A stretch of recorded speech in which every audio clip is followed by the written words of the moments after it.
दिल्ली शहर की मासूमियत उन छोटे मोहल्लों में नजर आती है जहां आज भी लोग खुलकर जीना जानते हैं, बिना किसी तकल्लुफ के मिलते हैं, जहां बच्चे अकेले बिना किसी की उंगली थामे स्कूल जाते हैं और बिना किसी डर के सड़कों पर खेलते हैं।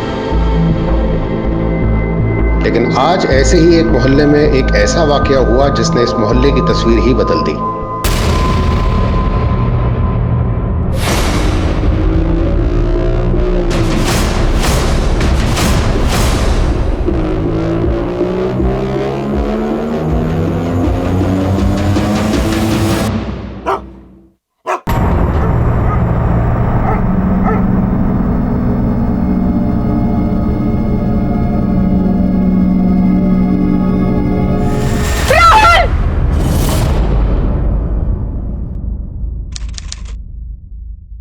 समीर, हम लोग सत्यनारायण जी की कथा में जा रहे हैं शर्मा जी के यहाँ। तुम एक काम करो, आज राहुल को ट्यूशन से तुम लेके आओ, 12 बजे पहुंच जाना।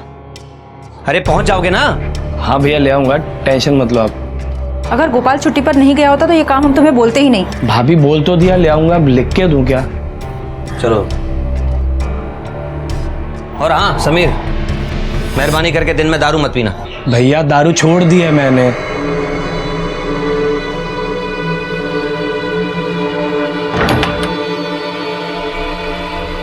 हेलो भैया, भाभी निकल गया, मैं आता हूँ।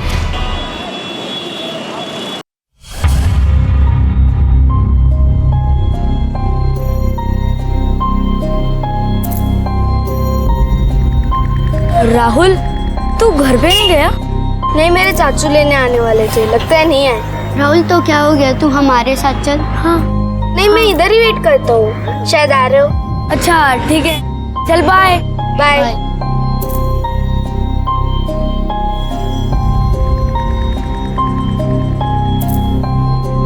अंकल, एक प्लेट गोलगप्पे देना।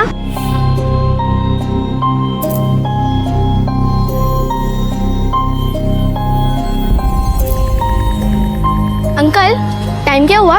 12:15। लगता है ये चाचू भी भूल गए। कोई नहीं, मैं खुद ही घर चला जाता हूँ।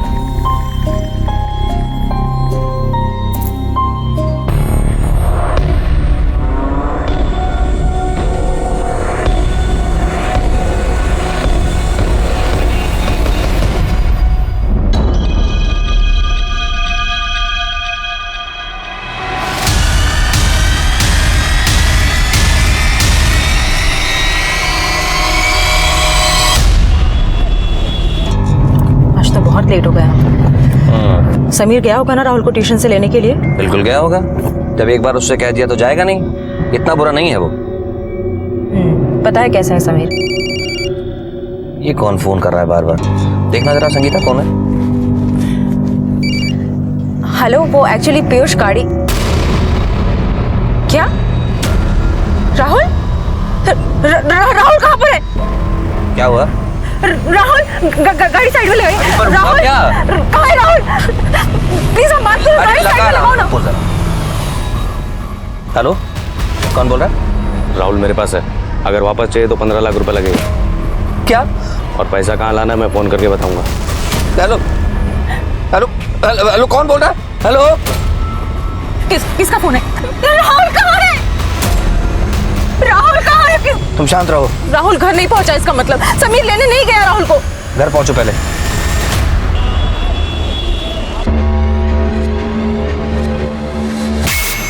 पता नहीं कैसा होगा मेरा राहुल। रो मत संगीता, राहुल मिल जाएगा। पीयूष भाईजान गए हैं ना पुलिस के पास, देखना वो राहुल को लेकर ही आएंगे।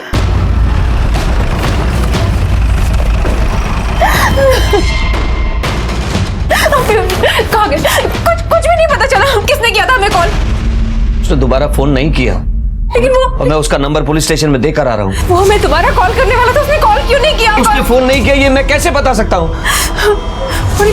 पुलिस यहाँ क्या करे? आप लोग राहुल को ढूंढिए, यहाँ पर आप क्यों क्या रहे हैं? मैम प्लीज शांत हो जाइए। राहुल की तलाश ऑलरेडी शुरू कर चुके हैं, उसकी फोटो भी सर्कुलेट की है और जगह जगह नाकाबंदी भी जारी है। मैम राहुल के सिलसिले में ही हम आपके मोहल्ले में इंक्वायरी कर रहे हैं। बेटा राहुल आपके साथ ट्यूशन पढ़ता है? हाँ अंकल। मतलब वो आज आपके साथ नहीं आया? मैंने उसे कहा था कि घर चल, पर उसने कहा नहीं, मेरे चाचा आ रहे हैं, मैं वेट करता हूँ, तभी मैं घर पे आ गया। अच्छा, आप लोगों में से किसी ने भी राहुल को ट्यूशन पढ़ने के बाद देखा है? साहब, यहाँ पे खड़े होकर टाइम वेस्ट करने का क्या मतलब है?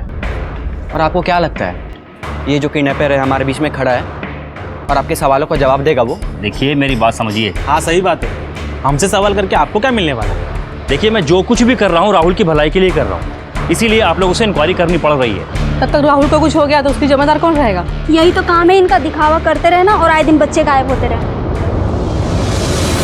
अच्छा, आपका किसी के साथ कोई झगड़ा, कोई दुश्मनी बिजनेस में या मोहल्ले में, या किसी पर कोई शक जो आपसे बदला लेने के लिए राहुल को किडनैप कर सकता है?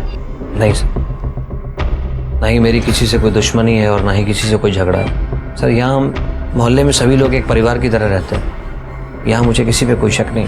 लेकिन मुझे शक है, मुझे समीर पर शक है। क्या बकवास कर रही? दिमाग तो नहीं खराब हो गया तुम्हारा?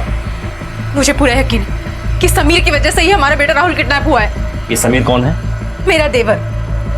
आज राहुल को ट्यूशन से लेकर आने की जिम्मेदारी हमने उसे ही दी थी, लेकिन अब उसे कभी भी कोई काम बताओ कुछ नहीं करता है। सिर्फ शराब पीना, अय्याशी करना और अपने भाई की इज्जत को मिट्टी में मिलाना, यही काम है उसका। लेकिन सब कुछ जानते हुए भी पीयूष हमेशा उसकी तरफदारी करते रहते हैं। Thank you. अब तुम्हें क्या हुआ? तुम क्यों लाल पीली हो रही गुस्से से? मुझे क्या परेशानी हो सकती है? मेरी लाइफ में सिर्फ एक ही प्रॉब्लम है, वो है तुम्हारा भाई समीर। आज मैंने उसे कहा कि राहुल का होमवर्क करवा दे, लेकिन नहीं, उन्हें तो कोई काम ही नहीं करना है। दिन भर सुबह से लेकर रात तक सिर्फ और सिर्फ मैच देखा है। और मुझे पूरा यकीन है कि उसने गोपाल से शराब मंगवाई और घर में बैठकर पी। और जब मैंने उससे बात करने की कोशिश की तो पता है उसने क्या कहा? उसने कहा कि मेरे भाई का पैसा है, तुम्हें क्या पड़ी है? और इतनी सी बात में आप गुस्सा हो गई हैं? अरे वो बच्चा है, नासमझ है, सही गलत की उसको पहचान नहीं है अभी। मजाक मस्ती में तुमसे कुछ कह दिया होगा, भाभी हो तुम उसकी। 25 साल का बच्चा है ना? संगीता, मैं बहुत थक गया हूँ, थोड़ा आराम करना चाहता हूँ और ये सब बातें करने का ये वक्त नहीं है। एक नहीं 10 बार कहा था उसे कि ठीक 12 बजे राहुल को ट्यूशन से लेने के लिए पहुंच जाना, लेकिन फिर भी जब पीयूष ने 12:15 बजे उसे कॉल किया तो वो रास्ते में था, पहुंचा नहीं था। मुझे पूरा यकीन है ये सब कुछ उसने जानबूझकर किया है। ये समीर कहाँ है? यही हूँ मैं। भाभी, आपको दिक्कत है मुझसे, मुझे पता है, लेकिन आपने ऐसा कैसे सोच लिया कि मैं अपने राहुल को किडनैप करूंगा? तुम अपने भाई से बदला लेने के लिए कुछ भी कर सकते हो। चलो संगीता, मैं चलता हूँ। देख लेना, ध्यान करना। गुड मॉर्निंग भैया। Good morning. कैसा है? क्या बात है, आज बहुत स्मार्ट लग रहे हो भैया। ये कलर आप पे ना बहुत सूट करता है। अच्छा, ज्यादा घूम मत, ये बता काम क्या है? वो भैया, एक 3000 रुपये दो ना।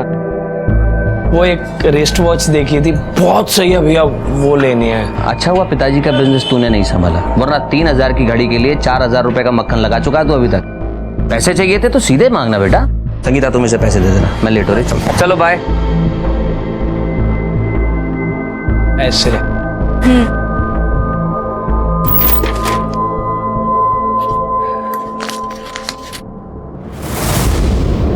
समीर, ये क्या है? पैसे वापस करो। अरे क्या भाभी, क्यों चाचा करती रहती हो? कल समझाया था ना आपको, मेरे भाई का पैसा है, जितना मर्जी लो, आप कोई नहीं होती रोकने वाली। पीयूष, नालायक, आज अगर गाड़ी की चाबी नहीं भूला होता ना तो तेरा असली चेहरा देखने से बाकी रह जाता मैं। तेरी भाभी ने मुझे हर बार समझाया, समीर ऐसा है, समीर वैसा है, मुझसे शिकायत करती रही। मैं इसको समझाता रहा कि नहीं, वो बच्चा है, वो मान जाएगा। ये सिला दिया तूने। भैया आप गलत समझ रहे हो। मैं गलत नहीं समझ रहा हूं और आज के बाद तू एक बात कान खोल के समझ ले, मुझसे 1 रुपए की भी उम्मीद मत करना। जानती हो, बाबूजी गुजरने से पहले बोल के गए थे कि इसका ध्यान रखना। मैंने जरूरत से ज्यादा ध्यान रखा। एक भाई की तरह नहीं, एक बाप की तरह पाला तुझे। एक बात ध्यान रख ले, 1 महीना है तेरे पास, सिर्फ 1 महीना। या तो 1 महीने में ऑफिस ज्वाइन कर, तनख्वाह लेके काम कर, नहीं तो कोई और काम ढूंढ। और अगर दोनों काम नहीं होते तो घर से बाहर निकल जा। चलो यहां से जाओ। सारे आस्तीन के साथ मैंने घर में ही पाल रखे हैं। तुम ये रखो। तुम शांत हो जाओ पीयूष, और आई एम सॉरी, मेरी वजह से ये सब हुआ। देखो, तुम सॉरी मत बोलो, ये तुम्हारी गलती नहीं। तुमने तो मुझे हर बार आगाह किया, अगर मैंने तुम्हारी बात मानी होती तो ये दिन देखने को नहीं मिलता। शराब के नशे में कुछ भी कर सकते हो। भाभी, मैं इतना गिरा हुआ इंसान नहीं हूँ जितना आप। समीर, कोई तो तुमने राहुल को किडनैप नहीं किया? नहीं किया सर। अच्छा, तो फिर राहुल को सही टाइम पर ट्यूशन से लेने तुम क्यों नहीं गए थे? सर वो बोलो। सर राहुल की ट्यूशन के वक्त मैं टिप्सी बार में था एक फाइनेंसर के साथ। सर इस प्रोजेक्ट में मैंने पूरी स्टडी की है। It's a one time investment and sir हम 1 साल में अपना सारा पैसा रिकवर कर सकते। यार राहुल को लेके आना था ट्यूशन से। हाँ भैया मैं बस 2 मिनट में पहुंच रहा हूँ, रास्ते में हूँ। सर वो मैं फाइनेंसर को कन्विंस करने के चक्कर में मुझे टाइम का पता नहीं चला और फिर भैया का फ़ोन आया तो मैं राहुल की ट्यूशन पे भागा गया। तब तक सर राहुल वहाँ से चला गया था। सर मुझे नहीं पता राहुल कहाँ है, मैंने कुछ नहीं किया सर। भाभी आप जिसकी कसम बोलो मैं उसकी कसम खाता हूँ, लेकिन मैंने कुछ नहीं किया भाभी। मुझे अपनी गलती समझ में आई थी, इसलिए मैं अपने आप को प्रूव करना चाहता था, इसलिए मैंने आपको बिना बताए फाइनेंसर से मिलने जा रहा था। उस बार की और उस फाइनेंसर की सारी डिटेल तुम मुझे दोगे? जी सर। हम आपकी कॉल मॉनिटर कर रहे हैं। जैसे ही किडनैपर आपको फोन करेगा हमें उसकी लोकेशन का पता लग जाए, तब तुम ध्यान रखिए। Thank you sir. Sir Piyush को किडनैपर का जो रैंसम कॉल आया था वो इसी मोहल्ले के पीछे से आया था और सर राहुल का ट्यूशन सेंटर भी इसी मोहल्ले में, घर से सिर्फ 15 मिनट की दूरी पर। सर मैंने आसपास सभी जगह देखा, कहीं भी सीसीटीवी कैमरा नहीं है। सर पता लगाना काफी मुश्किल है कि किडनैपर कौन था। इसका मतलब किडनैपर इसी मोहल्ले का है, तो ये भी हो सकता है कि राहुल भी यही कहीं है। पीयूष आपके घर पे जो रैंसम के लिए कॉल आया था उसकी लोकेशन इसी मोहल्ले की है, तो ये भी हो सकता है कि राहुल और किडनैपर दोनों यहीं कहीं हो इस मोहल्ले से। अगर राहुल यहीं कहीं है तो मैं उसे जरूर ढूंढ निकालूंगा। हाँ भाई चल हम चलते हैं।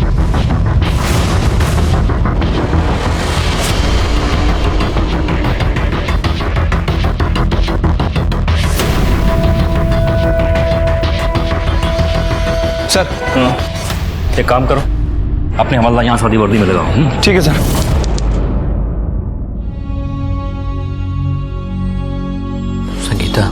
संगीता तुम रात भर से नहीं सोई, अकेले सोफे पे कब तक बैठी रहोगी?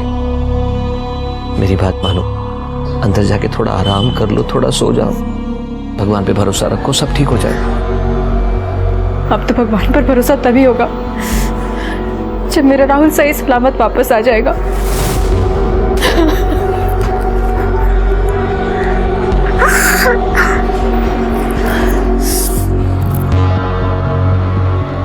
तुम भी तो रात भर से नहीं सोए हो, मैं तुम्हारे लिए चाय बना कर लाती हूँ, कुछ खाओगे नहीं तो तबीयत खराब हो जाएगी।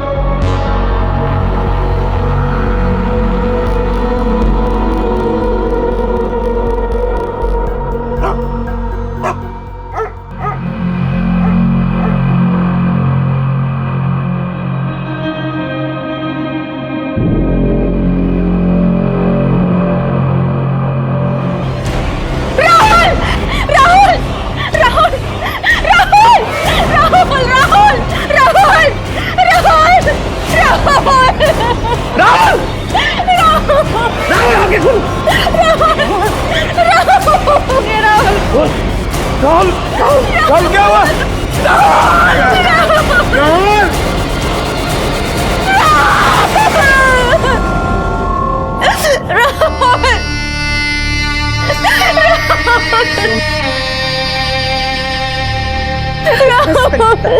बस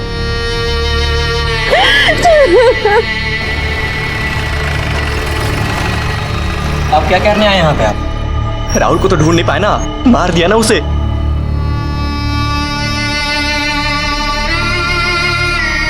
बॉडी कहाँ मिली? पीछे वाले गेट पर संगीता ने गेट खोला और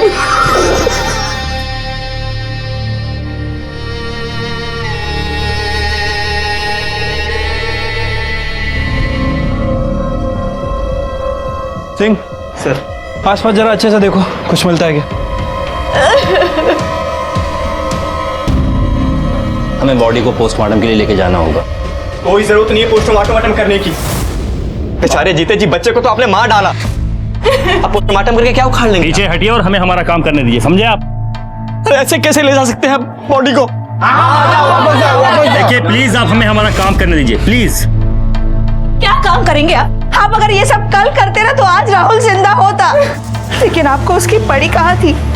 आप तो यहाँ मोहल्ले में तहकीकात करके अपना वक्त जाया कर रहे थे। बस वापस ला पाए आप राहुल को? नहीं ना, आप सिर्फ मासूमों को परेशान करना जानते हैं। आप क्या जानेंगे एक माँ के दिल का दर्द। कलेजा फट जाता है जब अपनी औलाद को ऐसे देखना पड़ता है किसी माँ को। और आपको देखिए, आपके चेहरे पे एक शिकन तक नहीं आई। देखिए प्लीज आप इन्हें कंट्रोल कीजिए प्लीज। साहिदा शांत हो जाओ। तुम जानती हो जो कुछ भी हुआ उसे कोई नहीं रोक सकता था।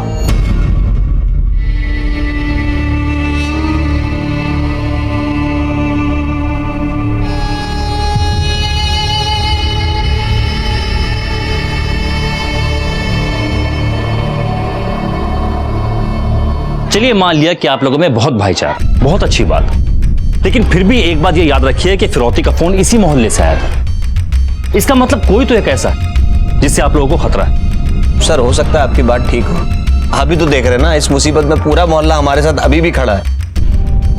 कैसे शक करें किसी पर? पीयूष याद करके बताइए कि जब से राहुल किडनैप हुआ तब से लेकर अब तक ऐसा कौन है जो यहां मौजूद नहीं है? सर इसका मतलब वो किडनैपर हो सकता है शायद। पीयूष अच्छे से याद करिए और बताइए कल से यहाँ कौन कौन गायब है। सर शिव अय्यर अंकल का बेटा कल वो सुबह से ही गायब है सर। तुम्हें कैसे पता? सर मेरे पड़ोसी हैं, कल जब वो सुबह जा रहा था तो मैंने उसे जाते हुए देखा था। अजय बत्रा, कल रात को यहाँ कम्युनिटी की पूजा थी। वो बहुत पूजा पाठ करता है, लेकिन कल वो पूजा में आए नहीं। मैंने पता किया तो पता चला कि उसे कोई अर्जेंट कॉल आया, फिर वो चला गया। श्याम कपूर भी तो पूजा के बीच में से उठकर चला गया था ना? लेकिन वो तो दुबई में रहते, आते जाते रहते। सर गोपाल भी तो हो सकता है। गोपाल? सर कल सुबह ही वो छुट्टी लेके अपने गांव चला गया था। ये गोपाल कौन है पीयूष? काम करता है घर में सर, सर्वेंट है हमारा। मुझे बोला पिताजी की तबीयत खराब है, मुझे जाने तो मैंने जाने दिया। उसका एड्रेस पता कुछ? मेरे एक दोस्त के कहने पे मैंने उसे रख लिया था सर, मेरे पास एड्रेस नहीं है उसका। अच्छा मोबाइल नंबर कोई? रमेश अदर, या तो अपनी एक टीम तैयार करो और इन चारों सस्पेक्ट को ट्रैक करो, उनकी कॉल रिकॉर्ड निकलवाओ और इनकी लोकेशन भी पता करो। अजय, श्याम, शिव और गोपाल। हो सकता है कि राहुल के किडनैपर और कातिल इन्हीं चारों में से कोई एक हो। एक भीड़भाड़ वाले मोहल्ले से एक बच्चा गायब हुआ था, बच्चा जो उसी मोहल्ले का था। कोई उसके लिए चाचा था, कोई ताऊ था, कोई दादा था। फिर इन अपनों में से किसने उसको गायब किया था? अब तक की तहकीकात में 4 नाम संदिग्ध के तौर पर सामने आए। घर के सर्वेंट गोपाल का फोन स्विच ऑफ आ रहा था। पुलिस ने उसका फोन भी सर्विलेंस पे डाल दिया था और उसके कॉल रिकॉर्ड्स निकलवाने के लिए भी अर्जी दे दी थी। ये 13 तारीख के दिन इनमें से किसी ने आपके यहाँ से कॉल किया था क्या? नहीं साहब, इनमें से तो कोई नहीं आया था। आपको पक्का यकीन है? पक्का सर। अच्छा, ऐसा कोई आदमी जिसकी हरकत आपको सस्पिशियस लगी हो? नहीं साहब, ऐसा तो कोई नहीं। ठीक है, थैंक यू। श्याम कपूर, जिस दिन राहुल का किडनैप हुआ था उससे पिछली वाली रात श्याम कपूर की तो दुबई की फ्लाइट थी, तो फिर ये राहुल को किडनैप कैसे कर सकता है? और अजय बत्रा? सर इस अजय बत्रा के बारे में मैंने इन्फॉर्मेशन निकाली है। सर अजय बत्रा और इसका दोस्त सोमेश, ये दोनों एक क्लब की मेंबरशिप के फ्रॉड में इन्वॉल्व थे। सोमेश उस दौरान इसके पैसे लेकर फरार हो गया। सर अजय बत्रा ने अपने दोस्त से तकरीबन 10-12 लाख रुपए उधार लिए थे एसयूवी कार खरीदने के लिए, और सर अभी इसके ऊपर तकरीबन 10-12 लाख रुपए वापस लौटाने का प्रेशर है। मतलब अजय पैसों को लेकर के किडनैपिंग कर सकता है? कर तो सकता है सर, हम इसकी फैमिली के कॉल्स रिकॉर्ड कर रहे हैं। सर जैसे ये कॉल करेगा हम इसे पकड़ लेंगे। Yes doctor Garg. Hello inspector साहब, राहुल अग्रवाल की पोस्टमार्टम रिपोर्ट आ चुकी है और कुछ इंपॉर्टेंट इन्फॉर्मेशन है जो शायद आपके काम की हो सकती है। आप अगर यहाँ आ सकें तो मैं आपको डिटेल में समझाऊं। ठीक है, हम अभी आते हैं। राहुल की मौत दम घुटने से हुई है और किडनैपिंग के 2 से 4 घंटे के अंदर ही वो मर चुका था। शायद इसीलिए किडनैपर ने दोबारा रैंसम के लिए कॉल नहीं किया। हो सकता है। एक इंटरेस्टिंग फैक्ट है, राहुल के नाखूनों से हमें ब्लड और स्किन के सैंपल्स मिले। लगता है बच्चे ने मरने से पहले अपने आप को बचाने की काफी कोशिश की है। शायद इसीलिए उसे जान से मारते वक्त या उसे बांधते वक्त किलर के ब्लड और स्किन के ट्रेसेस बच्चे के नाखून में आ गए। इसका मतलब किडनैपर या मर्डर वो जो भी है, उसकी बॉडी पे, खास करके चेहरे पे या हाथों पे या फिर गले पे खरोच के निशान होंगे। जी बिल्कुल, और बल्कि ये निशान अभी ताजे होंगे। अगर ऐसा कोई सस्पेक्ट आपको मिलता है तो समझिए आपको आपका किलर मिल गया। अब वो जो कोई भी था सर, हम लोगों ने तो अपना बच्चा खो दिया। हम आपकी अब क्या मदद कर सकते हैं? समीर, समीर, हाथ दिखाओ। तुम नहीं मारे ना, तुम नहीं मारे ना राहुल को, तुम नहीं मारे राहुल, तुम नहीं मारे राहुल को, तुम नहीं मारे राहुल को, नहीं मारा, तुम नहीं मारे राहुल। मैंने नहीं मारा बाप। संगीता संभाल लो अपने आप को।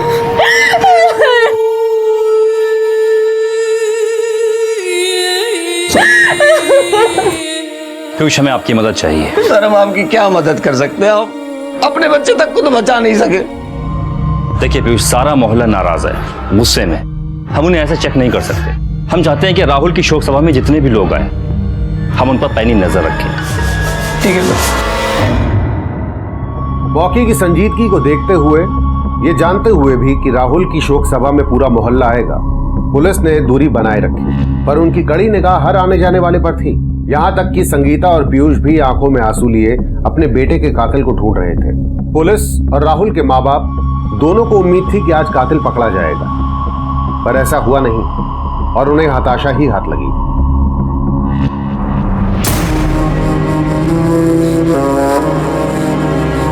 कल ये यही था, पूरा घर इसकी शैतानियों से गूंजता था, पर आज सन्नाटा है। बाहर ही नहीं, मेरे अंदर भी कान तरस गए हैं इसके मुंह से मां सुनने के लिए। आखिर लोग इतने हैवान क्यों हो जाते हैं कि मासूमों को मारते वक्त के हाथ भी नहीं कांपते। सर, 2 इंपॉर्टेंट इन्फॉर्मेशन हाथ लगी है। सर, शिव अय्यर, मोहल्ले वालों के हिसाब से अभी उसे वैष्णो देवी में होना चाहिए, लेकिन सर उसका फोन अभी 2 दिन पहले नोएडा के सेक्टर 37 में ऑन हुआ था। और दूसरी इन्फॉर्मेशन? सर गोपाल, हमने गोपाल के कॉल रिकॉर्ड चेक किए। सर इसमें से एक नंबर है जिसमें वो कंटिन्यूस बात कर रहा था। इस नंबर के बारे में इंक्वायरी निकाली है, पता चला ये उसकी बीवी का नंबर है। शिव अय्यर, पता करो ये शिव अय्यर का सिर्फ मोबाइल ही नोएडा में था या ये खुद भी नोएडा में?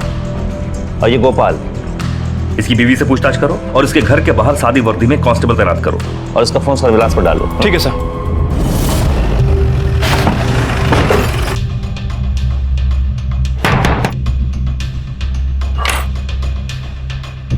जी, गोपाल को बुलाओ, कुछ बात करनी है।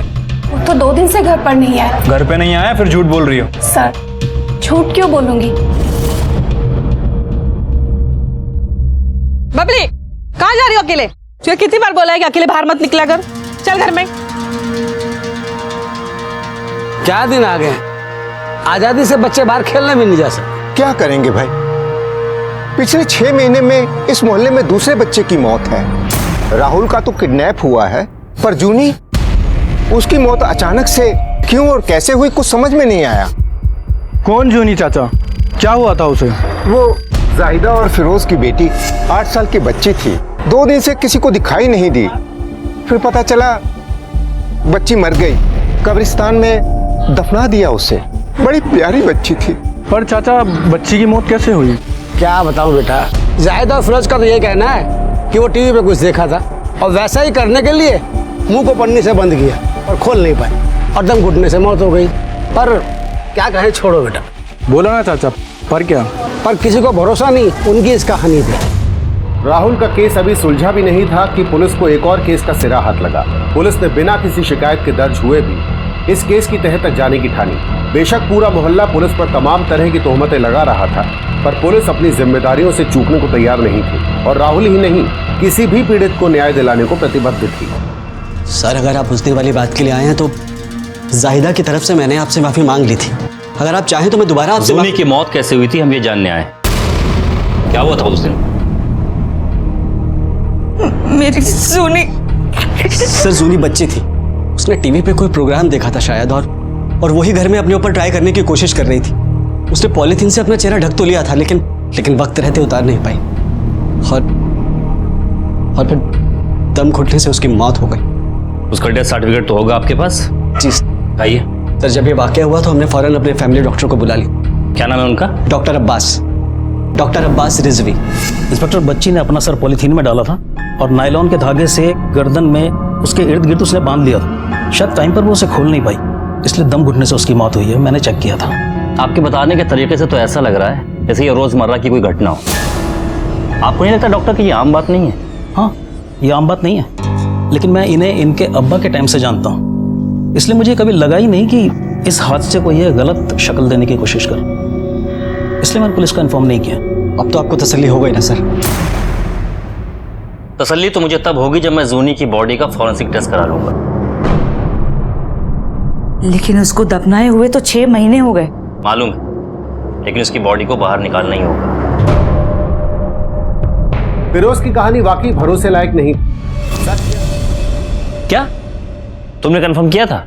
हाँ सर, इन तीनों सस्पेक्ट में से सिर्फ गोपाल को छोड़कर जिस दिन जूनी गायब, शिव अय्यर और अजय बत्रा 3 दिन तक शहर में नहीं थे और तब तक दिखाई नहीं दिए जब तक जूनी के पेरेंट्स ने उसकी मौत के बारे में सबको नहीं बता दिया। इसका मतलब जूनी और राहुल की केस पे कोई ना कोई तो कनेक्शन है। सर, गाजियाबाद के एक होटल से अजय बत्रा ने अपनी फैमिली को कॉल किया है। उसकी लोकेशन ट्रेस हो चुकी है। उठाओ उसे।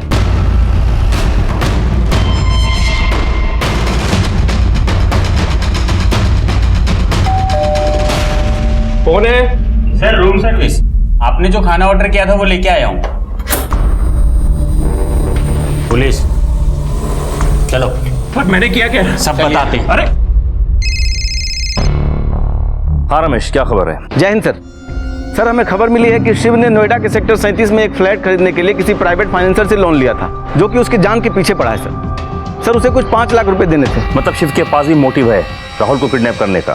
सर, मैंने गार्ड से कंफर्म किया तो उसने बताया कि शिव 2 दिन पहले यहाँ आया था। एक काम करो, फ्लैट में जाकर के फिर से चेक करो, और अगर वो अभी भी वहां हो तो उठा लो उसे। शिव अय्यर, पुलिस, चलो। तो वैष्णो देवी जाने के नाम पे तू ये कुकर्म करता है? नहीं सर, मैं कोई कुकर्म नहीं करता है सर। जो नोएडा में लड़की है वो मेरा वाइफ है। अच्छा, तो तू दुनिया का पहला ऐसा आदमी है जो अपनी बीवी से छुप छुप के मिलता है? हाँ सर, वो मेरा मजबूरी है सर। मैं साउथ इंडियन है, मेरा फैमिली बहुत स्ट्रिक्ट और डिसिप्लिन है सर। वो बोले कि मैं तमिलियन गर्ल को छोड़ के किसी और से शादी नहीं कर सकता, वो अलाउ नहीं करेंगे सर। पर अभी मैं कॉलेज में एक बिहार का लड़की बेला से बहुत प्यार करता, उसका फैमिली भी मेरे को बहुत पसंद करता था सर। तो मैं उससे छुप के शादी किया, उसको नोएडा में रखा है। मैं वो वैष्णो देवी का झूठ बोल के उनसे मिलने के लिए जाता था सर। तुमने राहुल को किडनैप क्यों किया? अपने घर के लोन का पैसा भरने के लिए? नहीं सर, मैं किसी को किडनैप नहीं किया। मेरे को मालूम, मेरे को पैसा भरने का है। मैं अपना पीएफ पे लोन अप्लाई किया। जिस दिन राहुल का मर्डर हुआ तू कहाँ था उस दिन? मैं अपना वाइफ और बेबी के साथ नोएडा में। यादव, इसके बयान को क्रॉस चेक करो और इसको यहीं बिठा के रखो। अजय, क्या हुआ? आई सर, मैंने कुछ नहीं किया, सब उस सुमेश ने किया है सर। वही पैसा लेके भागा था। पता है हमें, उस केस में पुलिस सुमेश को ढूंढ रही है, तुम्हें नहीं। तुम सुमेश की वजह से नहीं छुपे हुए थे, तुम राहुल अग्रवाल के मर्डर की वजह से छुपे हुए थे। राहुल अग्रवाल? ये कौन है सर? राहुल अग्रवाल पीयूष अग्रवाल का बेटा, तेरे मोहल्ले में रहता है ना वो? सर, उसके मर्डर से मेरा क्या लेना देना? मैं बताऊंगा या तू बताएगा? हाँ, तुमने नई एसयूवी गाड़ी खरीदी अपने दोस्तों से पैसा उधार लेकर के, और जब उन्होंने पैसा मांगा और तुम दे नहीं पाए तो तुमने राहुल को किडनैप कर लिया, फिर फिरौती मांगी और बाद में उसे मार दिया। ये बेवजह मुझे क्यों फंसाया जा रहा है? जब तक तू सच नहीं बोलता और ये केस सॉल्व नहीं होता तू यहीं सड़ेगा। यादव सर, इसकी बॉडी को चेक करो, ये कहीं खरोंच के निशान तो नहीं है, और शिव के भी। ठीक है सर।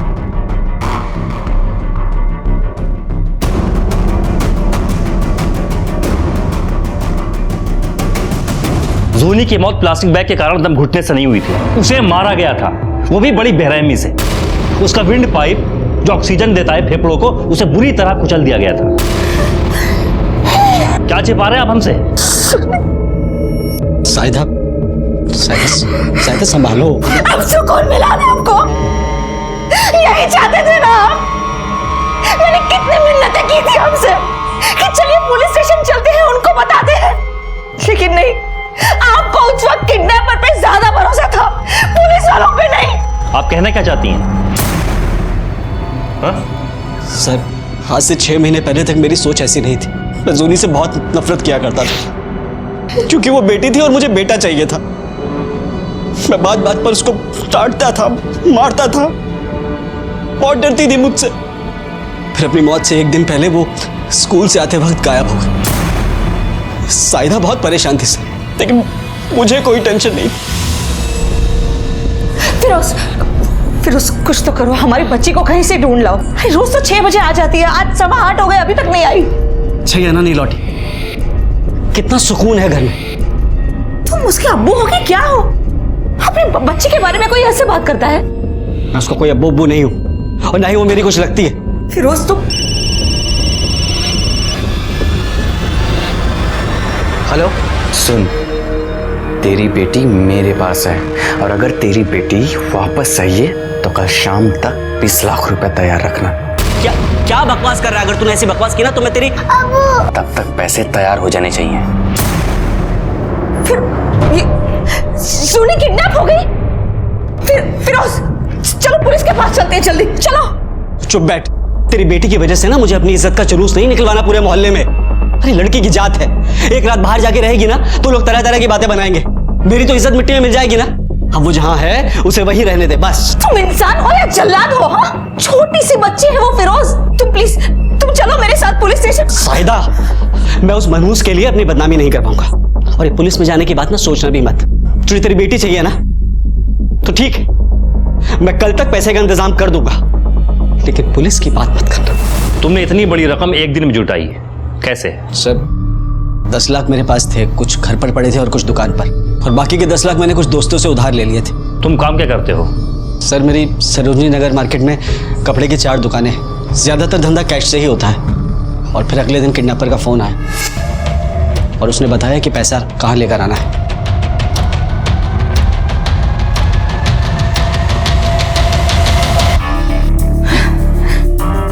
फिरोज पैसे दिए हुए घंटों बीत गए, आधी रात हो गई है।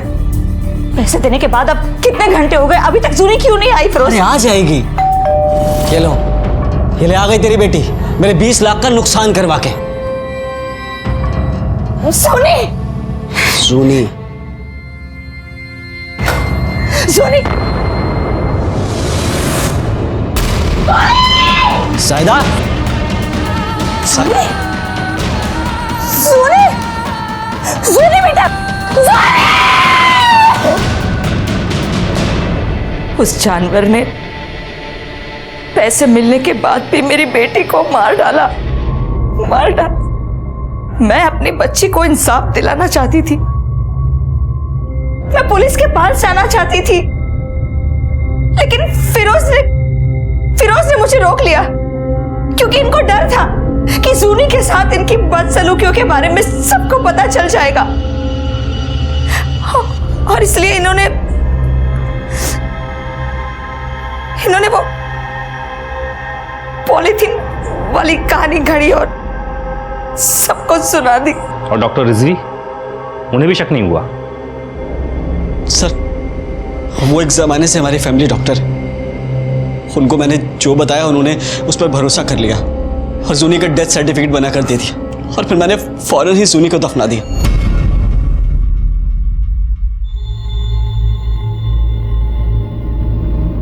साहिदा मुझे माफ कर दो साहिब। जूमी और राहुल के केस में मॉडस ऑपरेंडी सेम है। इसका मतलब ये दोनों काम, कत्ल और किडनैपिंग, एक ही आदमी ने की है जो उनके मोहल्ले का है, जो अभी तक हमारे हाथ नहीं लगा है। और अजय और शिव की बॉडी पर कहीं पर भी खरोच के निशान नहीं है, तो कहीं ये काम गोपाल का तो नहीं है? हो सकता है सर।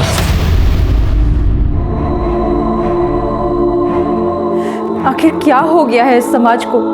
इंसानियत तो जैसे बची ही नहीं।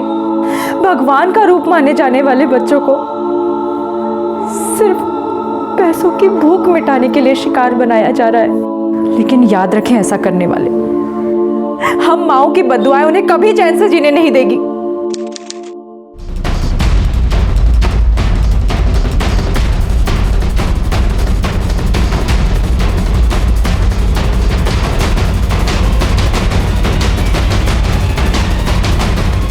क्या हुआ?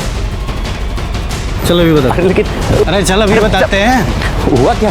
सर ऐसा नहीं चलेगा सर, आपको बताना पड़ेगा। आप लोग प्लीज शांत हो जाइए। सबको आप शांत करते रहिए। 5 दिन हो गए मेरे बेटे का मर्डर हुए, क्या किया आपकी पुलिस ने? सिर्फ बातें बना रहे हैं आप। आखिर कब तक मिलेगा मेरे बेटे का कातिल? तहकीकात के नाम पे सिर्फ आप लोगों को परेशान करते हैं। आपका बेटा चाहता ना तो आपको पता चलता। पूछताछ कर रहे हैं ना, आप समझिए अच्छे से। पूछताछ कर रहे हैं, कुछ नहीं होना यहाँ नहीं। चलो यहाँ से।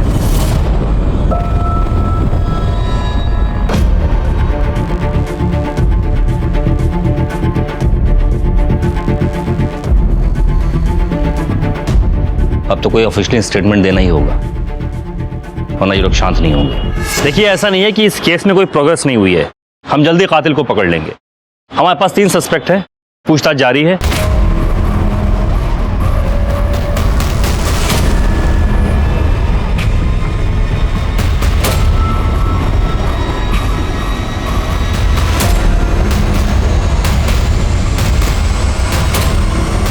हमारी मेहनत कामयाब होने वाली। Excuse me. साहब मैंने कुछ नहीं किया साहब, मुझे जाने दीजिए। उस दिन सुबह तो मैं गांव चला गया था साहब, मैं कैसे राहुल बाबा को मार सकता हूँ? तूने झूठ बोला था ना कि तेरे बाप की तबीयत खराब है। वो इसीलिए साहब, अगर सच बोलता तो वो लोग छुट्टी नहीं देते। एक हमसे क्यों मान रखा है तूने? हाँ? वो तो साहब बस कॉल क्या छुपा रहा है? खड़ा कुछ नहीं साहब। देखा? ये तो हाँ दिखा। सर ये तो खरोच का निशान है। हाथा पाई में ये खरोच तुझे राहुल ने मारे थे ना, जब तू उसका खून कर रहा था? नहीं साहब। बोल। नहीं साहब। तेरा खून और खाल राहुल के नाखून में मिले हैं। अब सच सच बोल दे, नहीं तो डीएनए टेस्ट सच बोलेगा। बोल। साहब हम कहीं भी नहीं गए थे साहब, हम दिल्ली में ही थे। राहुल बाबा को हमने ही पैसों के लिए उठाया था साहब। हम मौके की तलाश में थे और जब राहुल बाबा उस दिन ट्यूशन से निकले तो उनको मैंने उस गली से उठा लिया था। वहां तो सिर्फ एक ही चॉकलेट था, अंदर बहुत सारी चॉकलेट है बेटा। आओ बेटा आओ। बेटा अभी मैं तुम्हारे लिए बहुत सारी चॉकलेट लेके आता हूँ, ठीक है? मुझे ये जगह अच्छी नहीं लग रही, डर लग रहा, घर चलो ना। बेटा अंकल के होते डर क्यों रहे हो? जब मैं पीयूष साहब को फोन करके आया, देखा तो राहुल बाबा मर चुके थे। मैं बहुत डर गया था साहब, मेरे कुछ समझ में नहीं आ रहा था कि मैं क्या करूं। अब तो मैं दोबारा पीयूष साहब को पैसों के लिए फोन भी नहीं कर सकता था। सारी रात ये सोच के निकाली कि अब मैं क्या करूं। फिर मैं राहुल बाबा की बॉडी घर के पिछले दरवाजे पे छोड़ के गांव भाग गया साहब। मैंने सोचा सबको लगेगा मैं तो गांव में था और किसी को मुझ पे शक भी नहीं होगा साहब। मैं कसम खा के कहता हूँ साहब, मैं राहुल बाबा को मारना नहीं चाहता था साहब। और जूनी को भी तूने ही मारा था ना? नहीं साहब, जूनी को मैंने नहीं मारा, मैं सच बोल रहा हूँ।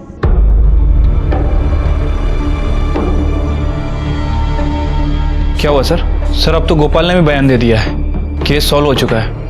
बट आप टेंशन में क्यों हैं? नहीं यादव, रैंसम के लिए अगर कॉल गोपाल ने किया था तो फिर पीसीओ वाले ने उसे पहचाना क्यों नहीं, जबकि वो उसी मोहल्ले का है? नहीं साहब, इनमें से तो कोई नहीं आया था। उसे तो गोपाल को आराम से पहचान लेना चाहिए था। शायद गोपाल किसी को बचाने की कोशिश कर रहा है, पर किसे? हट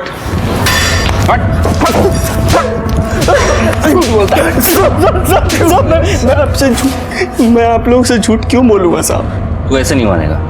यादव एक काम करो, इसे गांव महेंद्रगढ़ जाओ और वहां खाप पंचायत को बता दो कि उसकी बीवी और बच्चा दिल्ली में कहाँ रहते। गांव वो नहीं जा सकते सर। क्यों? क्योंकि हम दोनों एक गोत्र के हैं और हमने भाग की शादी की है, और एक गोत्र में शादी करना खाप पंचायत के हिसाब से पाप है। वो गांव गए तो वो लोग उन्हें मार देंगे। फिर वो उसके साथ जो कुछ भी करेंगे ना, उसका जिम्मेदार तो खुद होगा। ठीक है सर। रुकिए साहब, अगर आप ऐसा करेंगे तो वो मेरे बीवी बच्चों को मार देंगे साहब। ठीक है, नहीं करेंगे। तू सच सच बता, किसे बचा रहा है?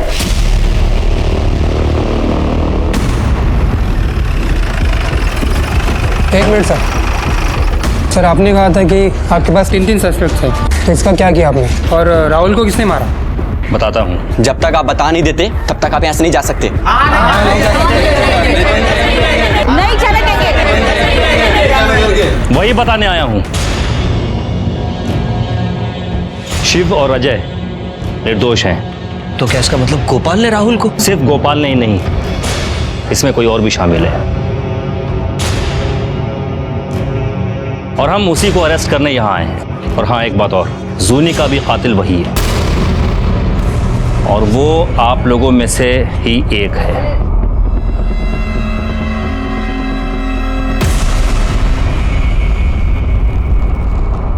पकड़ो इसे।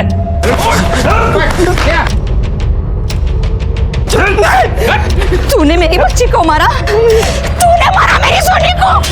क्यों मारा? क्यों मारा मेरी बच्ची को? क्या बिगाड़ा था उसने तेरा? मेरी मासूम बच्ची को क्या बिगाड़ा था तेरा? क्यों मारा मेरी सोनी को तूने?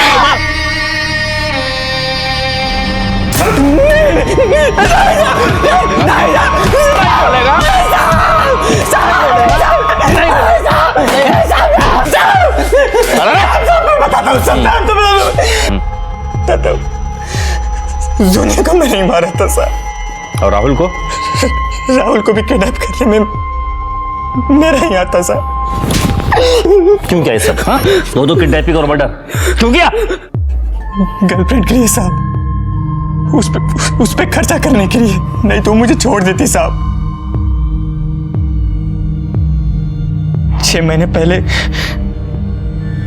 मैंने जूनी का किडनैप किया था। सुना अपनी बेटी की आवाज? कल शाम तक पैसे तैयार हो जाने चाहिए।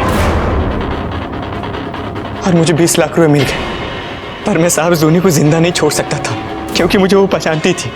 इसलिए मैंने उसे मारकर उसके घर पे फेंक दी। 20 लाख रुपए सर कुछ ज्यादा दिन तक नहीं चले।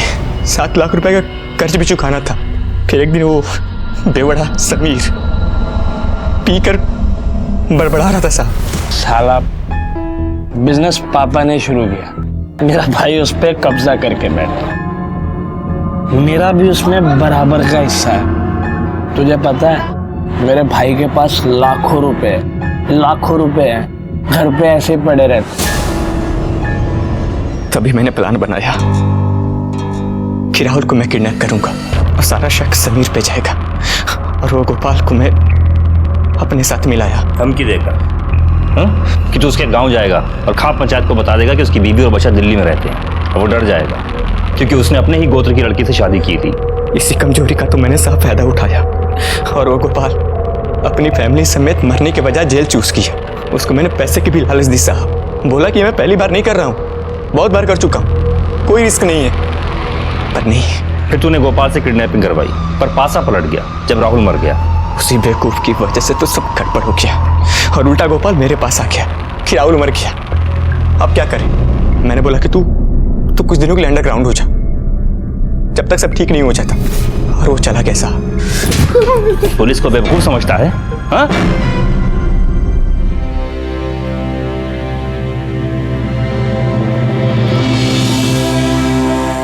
राहुल और जूनी को इंसाफ तो मिला, गोपाल और विक्की को उनके किए की सजा भी मिली। जिंदगी अपने ढर्रे पर वापस आ गई। लेकिन अब पहले जैसा कुछ नहीं रहा। जिस मोहल्ले में लोग एक दूसरे पर आंख बंद करके विश्वास किया करते थे, अब वही लोग एक दूसरे को शक की निगाह से देखते हैं। राहुल और जूनी दोस्त थे, एक साथ खेलते थे, लड़ते थे, झगड़ते थे। उनके सामने उनका पूरा भविष्य था।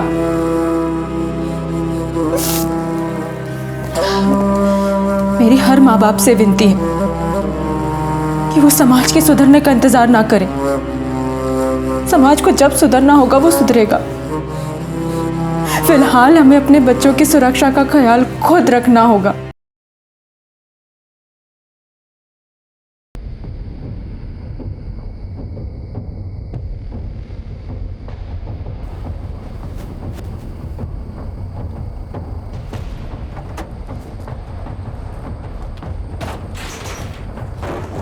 मेरी जिंदगी जितनी चुनौती भरी थी, मेरी मौत उतनी ही रहस्यमयी। मैंने कभी सपने में भी नहीं सोचा था कि मुझे जिंदा ही मार दिया जाएगा।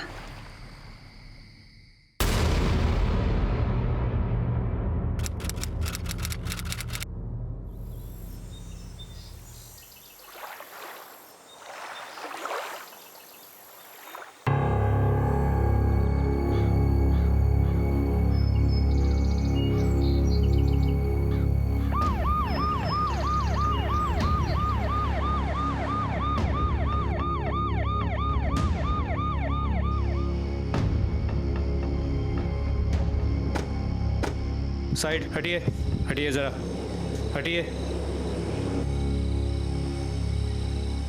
साहब, हम लोग यहाँ सफाई का काम कर रहे थे, तभी ये ड्रम किनारे पे आया। बहुत बदबू मार रही थी साहब, इसलिए आपको फ़ोन किया था।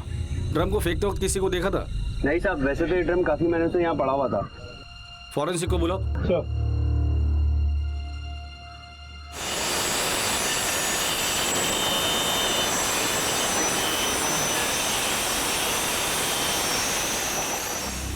सर, इसमें तो कंक्रीट है। तोड़ दो उसे।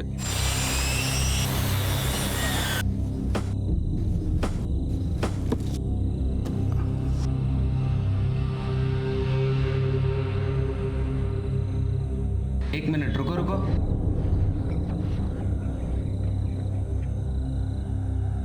सर, इसमें तो कंकाल है। आसपास के एरिया में पता करो कि पिछले 1-1.5 साल में किसी औरत की मिसिंग कंप्लेंट दर्ज हुई है या नहीं। और वो ड्रम, उस पर एक बैच नंबर होगा। पता करो ये किस इंडस्ट्री का है, कहाँ खाली हुआ था और खाली होने के बाद कहाँ इसे बेचा गया था। जानता हूँ काम मुश्किल है, लेकिन नामुमकिन नहीं है। अय्यर, इस कातिल ने हमें चैलेंज किया है, एक्सेप्ट करते? सर,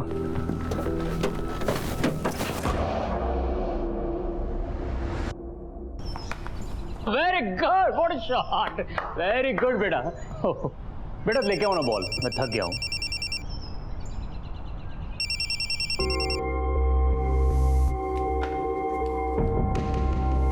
पापा, कैच! पापा, पापा, हम यहाँ पर खेलने के लिए आए हैं और आपने प्रॉमिस किया था कि आप फोन को हाथ नहीं लगाओगे। अरे नहीं बेटा, आई एम सो सॉरी यार, मेरा एक अर्जेंट कॉल था इसलिए मैंने फोन उठाया। चल, अभी वो टीवी पर मैच शुरू होने वाला है ना। हाँ, वो मैच देखते हैं हम लोग।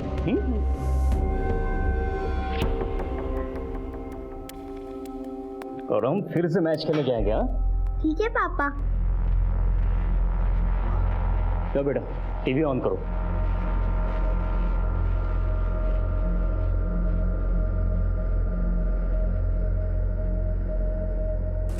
किसका फोन था रेणु?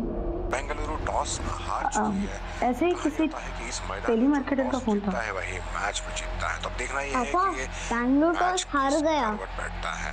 मुंबई ने फील्डिंग ली है और बेंगलुरु ने बैटिंग से अपने गेम का आगाज किया है। पापा, हमारी टीम टॉस हार गई, इसका मतलब हम हार गए क्या? बेटा टॉस हारने जीतने से कुछ नहीं होता है।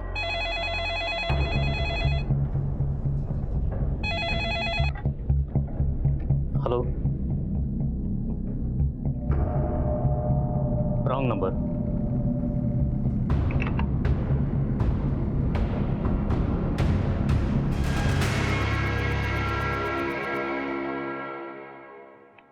सर, आसपास के एरिया में पूछताछ की, लेकिन कोई इन्फॉर्मेशन नहीं मिली। उस ड्रम के बारे में कुछ पता चला? नहीं सर, फोरेंसिक को कुछ नहीं मिला। सारे मार्क्स वाइप आउट हो चुके, ना कोई फिंगरप्रिंट्स, ना कोई और क्लू। जो लोग ये ड्रम्स बनाते हैं, हमने उनसे पूछताछ की। उन्होंने कहा कि वो ये ड्रम्स कर्नाटका, केरला और तमिलनाडु की कई सारी कंपनीज को सप्लाई करती है। वहां से इनमें केमिकल भर के अलग अलग जगहों पे भेजा जाता है। फिर ये केमिकल्स खाली करके ये ड्रम को स्क्रैप में बेचा जाता है। लोग जनरली इस ड्रम में पानी भर के घर में रखते हैं, तो ये ड्रम किसने कहाँ से खरीदा ये पता कर पाना बहुत मुश्किल। और ये जो पायल मिला था उसके बारे में कुछ पता चला? नहीं सर, बहुत ही कॉमन डिजाइन है, किसी लोकल सुनार ने बनाया होगा, पर उस पर कोई स्पेशल मार्क भी नहीं। मतलब डेड एंड, हमारे पास कोई भी क्लू नहीं है। सर, हमें उस स्केलेटन से एक क्लू मिला है। स्केलेटन की हील की हड्डी में ये स्क्रू रखा था।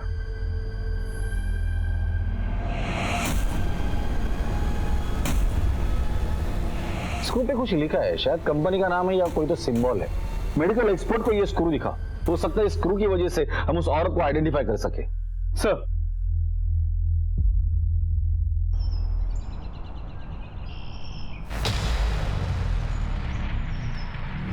माँ क्या हुआ, हम भाग क्यों रही है?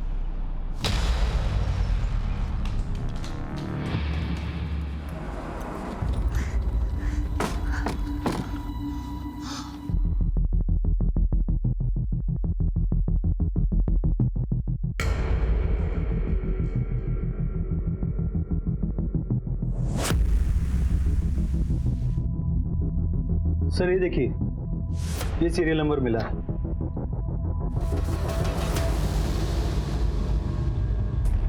एकमात्र मिले मलोलर स्क्रू के आधार पर केरला पुलिस ने अलग अलग राज्यों के अलग अलग शहरों की पुलिस से सहायता मांगी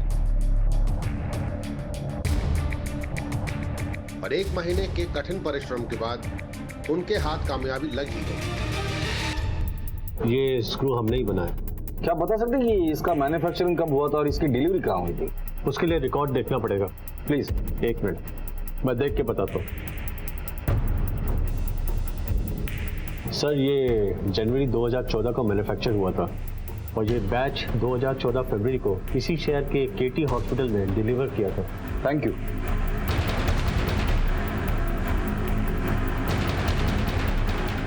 सर, ड्रम में जो स्केलेटन मिला था उसकी फोरेंसिक रिपोर्ट के मुताबिक स्केलेटन किसी औरत का है और उसकी उम्र करीब 45 साल की होगी, तो उसे मरे करीब 12 से 15 महीने हो चुके हैं। ठीक है, फिलहाल तो केटी हॉस्पिटल चलते हैं, देखते हैं वहां से क्या इन्फॉर्मेशन मिलती है।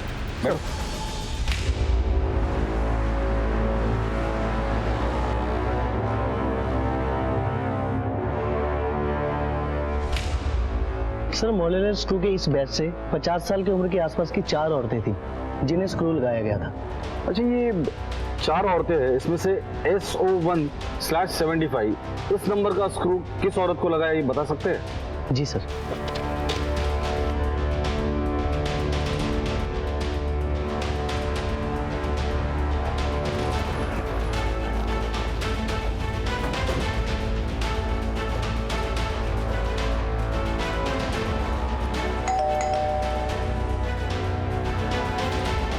शांता का घर यही है?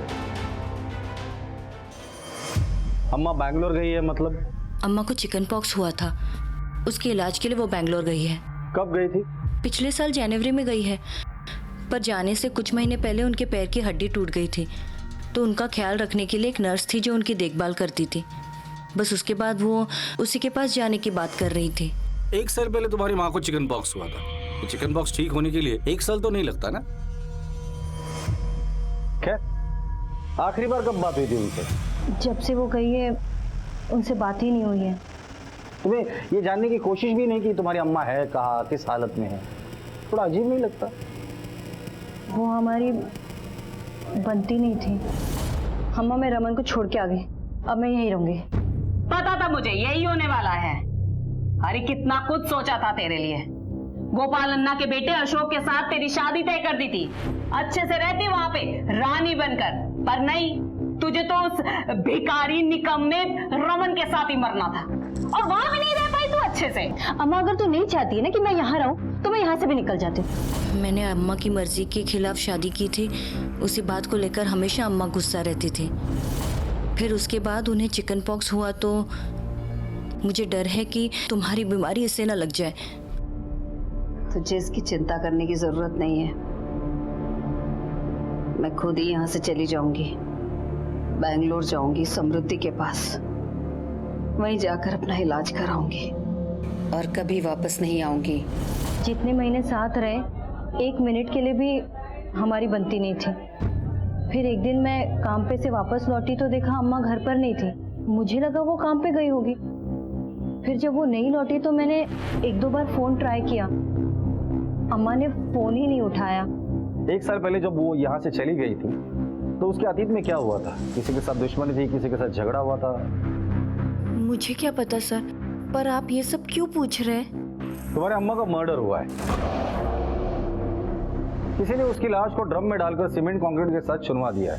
किसने मारा उसे? हम भी यही पता लगाने आए हैं। हमें तुम्हारा ब्लड सैंपल लगेगा उस कंकाल के डीएनए के साथ मैच करने के लिए। इस स्वाति की बात पे विश्वास नहीं हो रहा।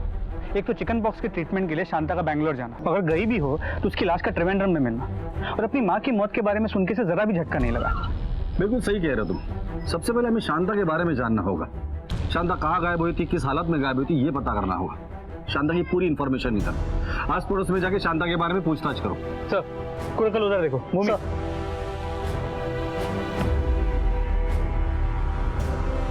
सर, डीएनए रिपोर्ट से कंफर्म हुआ है कि बॉडी शांता की, और उसकी मोबाइल लोकेशन से पता चला कि वो शायद कभी तिरुवनंतपुरम के बाहर गई नहीं। 7 जनवरी 2015 को उसका फोन उसके घर के आसपास ही स्विच ऑफ हुआ था। फिर ये देखिए, इसका मतलब शांता की बैंगलोर जाने वाली बात तो झूठ निकली। वो 7 जनवरी को अपने घर के पास से ही गायब हुई थी। स्वाति ने अपनी माँ के मर्जी के खिलाफ घर से भागकर शादी की थी, फिर वापस भी आई थी, जिसके लिए उसकी माँ उसे दिन रात ताने मार रही थी। इस सवाल ये है कि इतनी छोटी सी बात के लिए कोई बेटी अपनी माँ का मर्डर करेगी? अय्यर, ये शांता का लॉटरी का बिजनेस था ना, तो हो सकता है ये मर्डर पैसे के लिए किया गया हो। शांता की बैंक डिटेल्स चेक करो और गायब होने के पहले उसके जिंदगी में क्या हुआ था ये भी पता करो। सर मीडिया के कुछ लोग सुबह से पुलिस स्टेशन के बाहर रुके हैं। मुझे लगता है आपको उनसे एक बार मिल लेना चाहिए। तिरुवनंतपुरम लेक के पास पुलिस को ड्रम में एक औरत का कंकाल मिला है। बताया जा रहा है कि ये ड्रम पिछले 1 साल से यहाँ पड़ा है। आइए जानते हैं इन्वेस्टिगेशन ऑफिसर के नायर का इस केस के बारे में क्या कहना है। वो कंकाल एक औरत का था जिसका नाम शांता था और वो यहीं की तिरुवनंतपुरम की रहने वाली थी। ये मर्डर 1 से 1.5 साल पहले हुआ था और मुझे यकीन है उसके कातिल को हम जल्द से जल्द अरेस्ट करेंगे। सुमन, मेरे लिए जरा पानी लाना।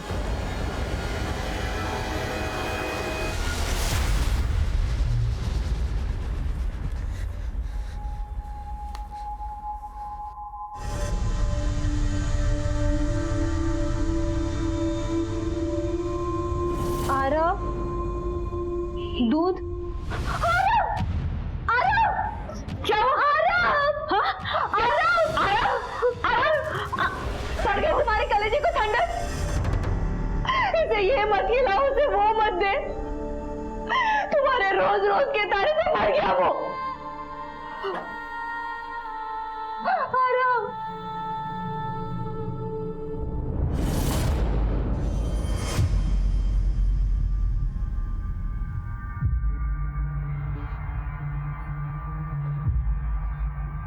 अजी, क्या हुआ रेणु की बहन का? रेणु की बहन? वो जो चेन्नई में रहती है ना, उसकी तबीयत कैसी है?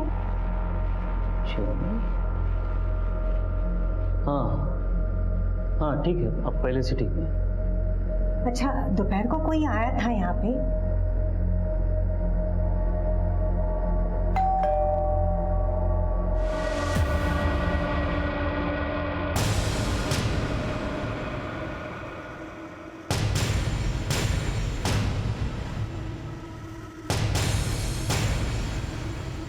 क्या हुआ?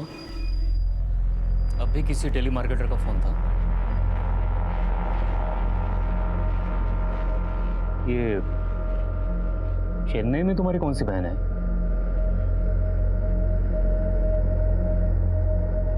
मेरे जाने के बाद दोपहर में कौन आया था घर में? मुझे जवाब दो। क्या जवाब दूं? मुझे भी तुमसे कुछ जवाब चाहिए। मैंने तुमसे पहले भी कहा है कि अविनाश के सामने ऊंची आवाज में बात नहीं करनी। उसे पता नहीं चलना चाहिए हमारे बीच झगड़ा हो रहा है। इतनी परवाह है? तो चलो अंदर चल के बात करते हैं।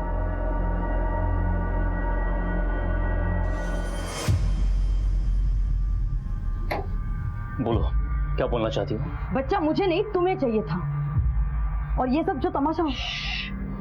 धीरे बोलो, चिल्ला क्यों रही हो? अविनाश सुन लेगा। इतना छोटा बच्चा है, क्या सोचेगा जब उसे पता चलेगा कि उसकी माँ उसे पैदा ही नहीं करना चाहती थी? तब तो उसे ये भी पता होना चाहिए कि उसका बाप क्या है। आपके पड़ोस में जो शांता रहती थी उसके बारे में आप कुछ बता सकते हैं? शांता बहुत अच्छी औरत थी साहब। इधर सब उसे चाहते थे। वो हमेशा सीधा बात करती थी और गलत काम उसे पसंद नहीं थी। शांता अम्मा इधर ही मेरे बाजू में अपना ठेला लगाती।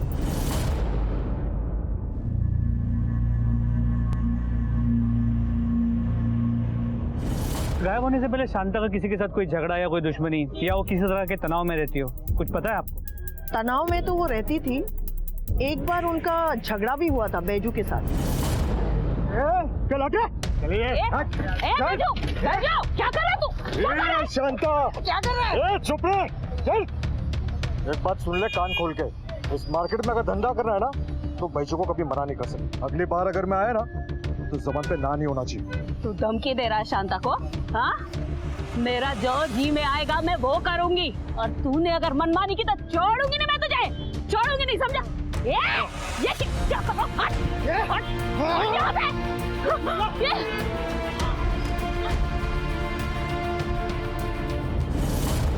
ये झगड़ा किस वजह से हुआ था? अम्मा का एक प्लॉट था, उन्होंने वो बेचा था 6 लाख रुपए में, तो शायद उसी के लिए वो झगड़ा हुआ था। हाँ, मुझे पता था। गांव की एक ज़मीन बेची थी जिसके 6 लाख रुपए आए थे, पर वो पैसे कहाँ गए, उन पैसों का अम्मा ने क्या किया, मुझे नहीं पता। अगर आप लोगों को मुझ पे भरोसा नहीं तो आप लोग मेरे घर की तलाशी ले सकते हैं। मार्केट में तुम्हारी माँ का एक बैजू नाम के आदमी के साथ झगड़ा हुआ था, तुम जानती हो इस बैजू को? मैं किसी बैजू को नहीं जानती, और अम्मा ने किसी झगड़े का जिक्र भी नहीं किया। कोई घर की तलाशी लो। Okay sir.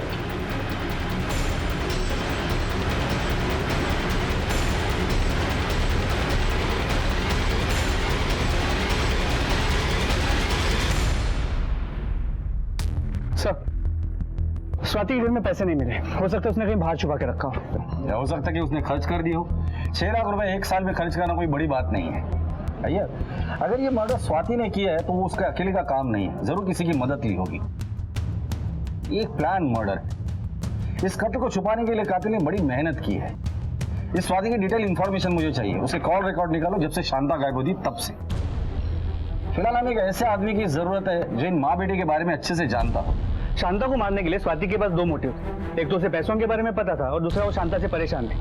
और स्वाति के अलावा हमारे पास और एक स्ट्रॉन्ग सस्पेक्ट है बैजू, उसे भी शांता से बैर। उठाकर लेकर आओ इसे। सर। पापा मुझे बर्थडे पर एक क्रिकेट बैट चाहिए। अच्छा, क्रिकेट बैट चाहिए? हाँ बिल्कुल मिलेगी बेटा, लेकिन तब जब तुम्हारे एग्जाम में बहुत अच्छे मार्क्स आएंगे तब। लेकिन पापा बर्थडे से एग्जाम को क्या लेना देना पापा? अरे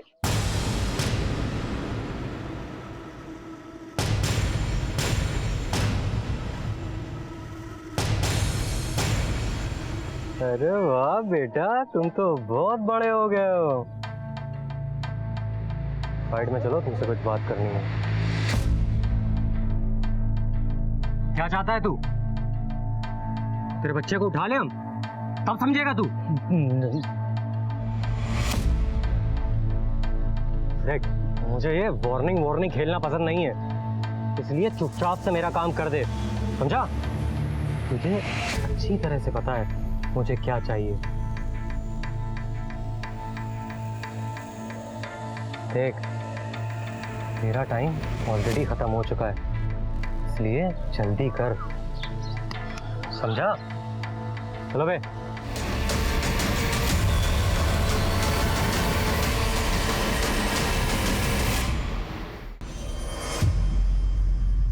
शांता को क्यों मारा और 6 लाख रुपए कहाँ है? मैं शांता को क्यों मारूंगा साहब, और 6 लाख क्या बोल रहे हो, मेरे समझ में नहीं आ रहा साहब। तेरा और शांता का झगड़ा हुआ था उसके लॉटरी के स्टॉल पर। उसके बाद तूने उसके लॉटरी की टिकट फाड़ दी, जला दी थी, और तुम दोनों ने एक दूसरे को जान से मार देने की धमकी दी थी। किस बात पे झगड़ा हुआ था? साहब वो लॉटरी का टिकट बेचती थी, लोग अपना ब्लैक मनी वाइट करने के लिए उससे टिकट खरीदते थे। अब वैसी पार्टी मेरे पहचान में थी जिससे मैंने एडवांस भी ले रखा था साहब, लेकिन शांता मानने को तैयार नहीं थी साहब। क्यों? उसको मेरे पे भरोसा ही नहीं साहब, और इसलिए तूने उसे मार डाला? नहीं साहब, मैंने उसको नहीं मारा साहब, ये तो पुरानी बात है, अभी तो मैं सुधर गया हूँ साहब। देख बैजू, हम लोग एक मर्डर की इन्वेस्टिगेशन कर रहे हैं। अगर आगे चल के पता चला ना कि तूने हमसे झूठ कहा था या कुछ छुपाया था तो उस वक्त तुझे पूछूंगा नहीं, सीधा यहाँ लटकाऊंगा। निकल।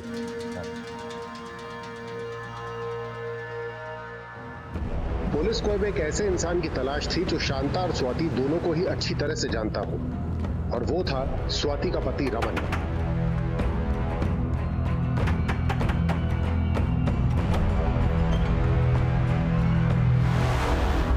सर, स्वाति और मैं एक दूसरे से प्यार करते थे, शादी करना चाहते थे, लेकिन शांता अम्मा को मैं पसंद नहीं था, इसलिए हमने भाग के शादी कर ली। क्या स्वाति शांता अम्मा से इसलिए नाराज थी कि वो तुम दोनों के बीच सुलह करना चाहती? हो सकता है सर, इसमें कोई बड़ी बात नहीं है। स्वाति तो हमेशा शांता अम्मा से नाराज होने के मौके ढूंढती थी। मतलब सर, स्वाति हर एक छोटी घटना के लिए शांता अम्मा को जिम्मेदार मानती थी, यहाँ तक कि जब आरब ने अपनी बीमारी के चलते आत्महत्या की तो उसका जिम्मेदारी उसने शांता अम्मा को ठहराया। आरब, दूध? सर जो कुछ भी हो, लेकिन वो अपनी अम्मा का मर्डर नहीं कर सकती। तुम दोनों एक दूसरे से प्यार करते, आके शादी भी, फिर अलग क्यों हुए? सर, मेरी गलती की वजह से मुझे दारू की लत थी। उसने काफ़ी बार मुझे रोका, मैंने कोशिश की, लेकिन छोड़ नहीं पाया। शराब की वजह से मेरी नौकरी चली गई और उसी दिन स्वाति मुझे छोड़ के चली गई। जब इतना सब कुछ हो रहा था तो शांता माँ ने कुछ करने की कोशिश नहीं की? सर उन्होंने मुझे अपने घर बुलाया था। तुम दोनों को अपनी गृहस्थी के बारे में सोचनी चाहिए। लेकर के जा इसे अपने साथ। जो कुछ भी बात है आपस में बैठकर सुलह कर लो तुम लोग, समझे?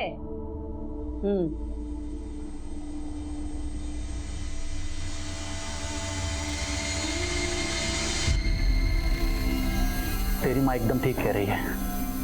मेरा नहीं तो कम से कम आबा के बारे में तो सोच। मैं खुद को सुधारूंगा, अच्छा बाप नहीं बल्कि अच्छा पति भी बन के दिखाऊंगा। अच्छा बाप, अच्छा पति बनने के लिए अच्छा इंसान बनना पड़ता है। तुम्हारे जैसे आदमी के साथ ना मैं रहूंगी ना अपनी बेटी पर तुम्हारा साया पड़ने दूंगी। आबा को सिर्फ माँ की नहीं बल्कि बाप की भी जरूरत है। उसकी चिंता तुम मत करो, उसे माँ और बाप दोनों का प्यार मिलेगा, और ऐसे बाप का प्यार मिलेगा जिसकी वजह से कल उसे उसका सिर शर्म से झुकाना ना पड़े।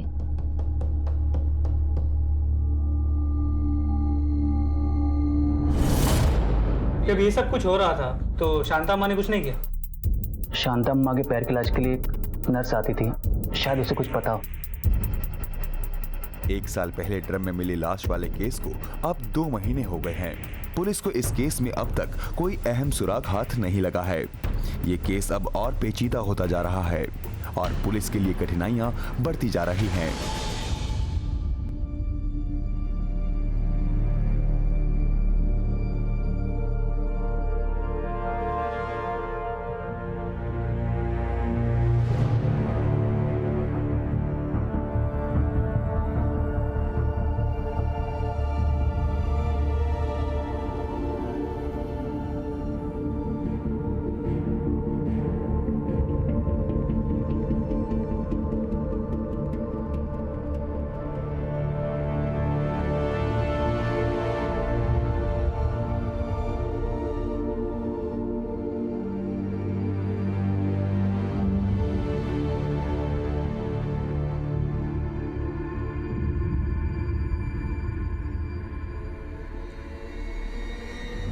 स्वाति अपने भाई के मौत के लिए अपनी माँ को जिम्मेदार मानती है। स्वाति शांता से इतनी नफरत करती है कि हो सकता है कि उसी ने उसको मार दिया। सर पॉसिबल तो है, अगर स्वाति का सच में कोई बॉयफ्रेंड है तो हो सकता है स्वाति ने उसी के साथ मिलकर शांता को मारा।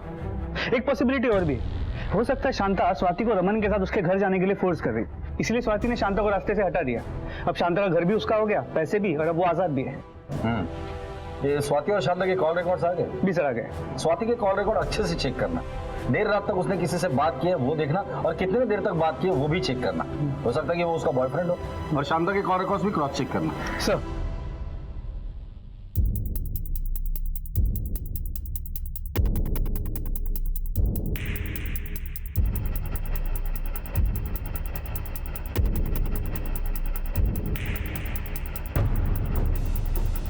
सर स्वाति और शांता के कॉल रिकॉर्ड्स, इनके कॉल रिकॉर्ड्स में कई सारे नंबर कॉमन है, लेकिन सबसे सरप्राइजिंग वाला है बैजू का।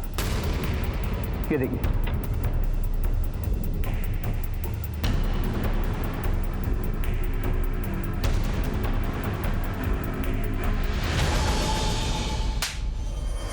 तेरा पुराना रिकॉर्ड वैसे भी अच्छा नहीं था, और इस बार तो तूने अपना पुराना रिकॉर्ड भी तोड़ दिया। साहब पहले जो किया सो किया साहब, अभी तो मैं सुधर गया हूं ना साहब। हम भी पुरानी बातें ही कर रहे हैं। शांता का तेरे साथ झगड़ा हुआ था और उसकी बेटी स्वाति तेरे दुकान में काम करती है। तेरा और स्वाति का अफेयर था ना, जो शांता को पसंद नहीं था, इसलिए गुस्से में आकर तूने शांता को मार डाला था। एक बात बता, अकेले ने सब कुछ किया था या स्वाति भी तेरे साथ थी उसमें?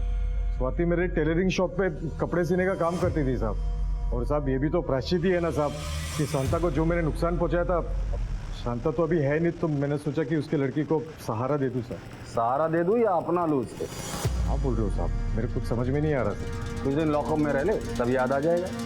अरे साहब मेरी बात तो सुनो साहब, मैंने कुछ नहीं किया कसम से। वो सच बता रहा है। मेरा उसका बस इतना वास्ता है कि मैं उसके दुकान के लिए काम करती हूँ। राउडी आदमी है, इसलिए मैंने उसे पहचान बताने से मना किया था। और रमन को दूसरा आदमी है, मैंने जानबूझकर बोला था ताकि वो मुझे घर वापस ले जाने की रट लगाना छोड़ दे। सर केस बंद कर दीजिए गड़े मुर्दे उखाड़ के क्या मिलेगा? गड़े मुर्दे तभी उखाड़े जाते हैं जब कोई नाइंसाफी होती है।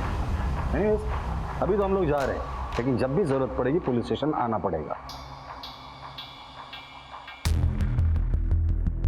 ये फिर से झूठ बोल रही है। तहकीकात के दौरान हमें बहुत सी चीजें पता तो चली है, लेकिन अभी भी हमारे पास किसी के खिलाफ कोई ठोस सबूत नहीं।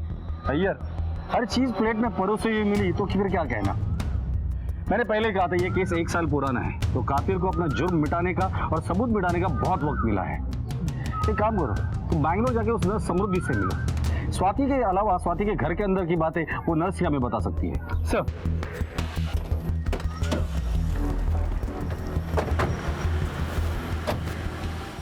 सर शांता दीदी तो यहाँ कभी आई ही नहीं। उनकी मौत के बारे में सुनकर बहुत दुख हुआ। बहुत ही स्ट्रांग लेडी थी वो। उनकी जिंदगी बहुत ही मुश्किल भरी थी, शायद इसीलिए बहुत स्ट्रांग थी। मतलब ये कि इंसान कितना भी चाहे पर कभी ना कभी उसका अतीत उसके सामने आकर खड़ा हो ही जाता है। शांता, तू यहाँ क्या कर रहा है? क्यों? मैं तुझसे मिलने नहीं आ सकता? पुराना साथ है हमारा। जब मैंने सुना कि तेरा एक्सीडेंट हो गया है तो सोचा कि कुछ मदद कर दूं।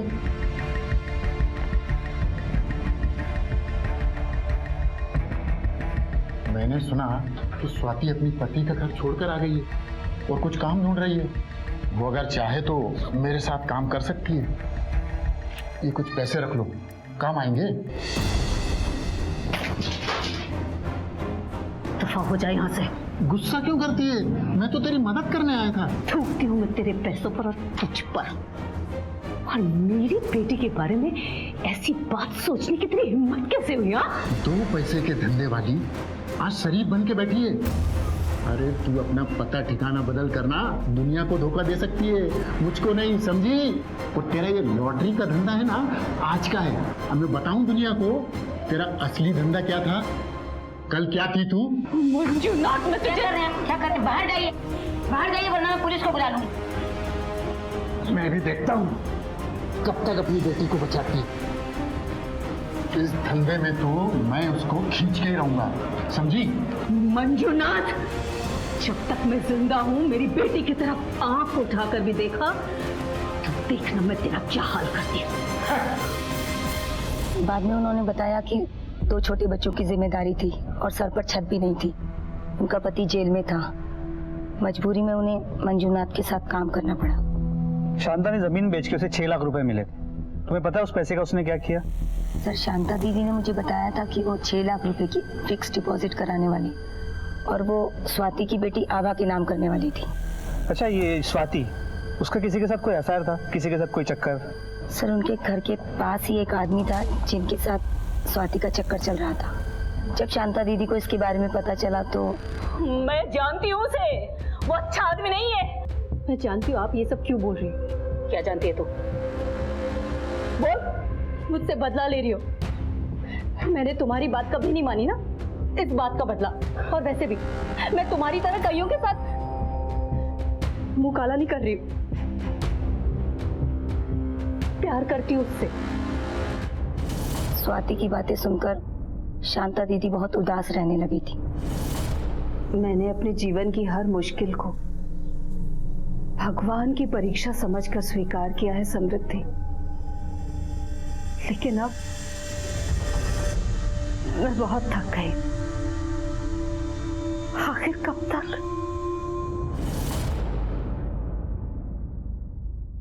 इस उम्र में अब किसी की जान लेके जेल जाने का मुझे कोई शौक नहीं है साहब। वो तो एक कोशिश की थी कि किसी तरह उसकी बेटी को भी इस धंधे में उतार लूं, मगर मैं शांता को जानता हूँ, उससे किसी तरह का झगड़ा मोल नहीं ले सकता, इसीलिए दोबारा गया ही नहीं। मैंने बताया ना, मैंने झूठ बोला था रमन से। मेरा किसी के साथ कोई अफेयर नहीं है। वैसे भी मैं किसी भी पड़ोसी के यहाँ आती जाती तक नहीं। तुम पुलिस वाले से लगातार झूठ बोलती आई थी। वो नर्स समृद्धि, उससे हमें सब कुछ सच पता चल चुका है। अब तुम्हारे पास सच बोलने के सिवा और कोई भी चारा नहीं है। सर वो मेरे पास के घर में एक आदमी रहता है, उससे मैं शादी करने वाली थी, लेकिन इसका अम्मा की हत्या से क्या लेना देना? क्योंकि तुम्हारी अम्मा इस रिश्ते के खिलाफ थी। इसलिए तुमने अपने आशिक के साथ मिलके शांता को मार डाला। नहीं, ऐसा कुछ नहीं है, मैंने कुछ नहीं किया। अगर कुछ किया नहीं है तो फिर झूठ क्यों बोल रही थी? वो आदमी शादीशुदा है, वो अपने बीवी बच्चे को छोड़ के नहीं आ सकता। वो रहता कहाँ है? मदुराई में। हफ्ते के 5 दिन वो काम करने के लिए आता है, फिर चला जाता है। पिछले 10 दिनों में तुम दोनों की सिर्फ एक ही बार फोन पर बात हुई है, और जब से शांता मर्डर केस का इन्वेस्टिगेशन शुरू हुआ है उसने एक बार भी तुम्हें कॉल नहीं किया, ना ही तुमने उसे कॉल किया, और ना ही वो तुमसे मिलने यहाँ आया। क्यों?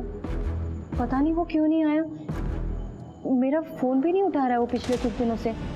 हाँ, वैसे भी उसकी बीवी जब आसपास रहती है तो वो मेरा फोन भी नहीं उठाता। वो अच्छा आदमी है सर। हाँ, एक शादीशुदा आदमी बाहर कहीं अफेयर करे अपनी बीवी को छोड़कर, वो अच्छा ही आदमी होगा ना। उसकी शादी उस औरत से एक जबरदस्ती की थी। शादी से पहले वो प्रेग्नेंट हो गई थी, उसे तो बच्चा नहीं चाहिए था। ये शादी तो सिर्फ एक नाम की शादी थी। बेचारा फंस गया था जैसे मैं फंस गई, पर बच्चे को तो कोई नहीं छोड़ सकता ना। उसका एड्रेस दो हमें।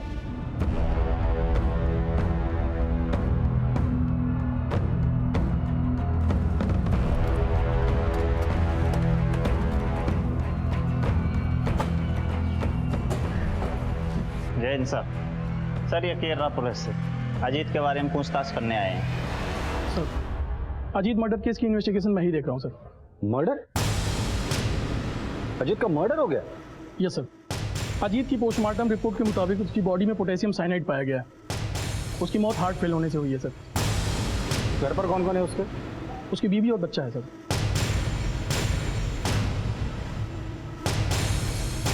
आप कहना क्या चाहते हैं? हम यही कहना चाहते हैं कि आपके पति का स्वाति के साथ अफेयर था। जब इस अफेयर के बारे में आपको पता चला तो आपने अपने पति को मार डाला। स्वाति? अफेयर? ये सब क्या है?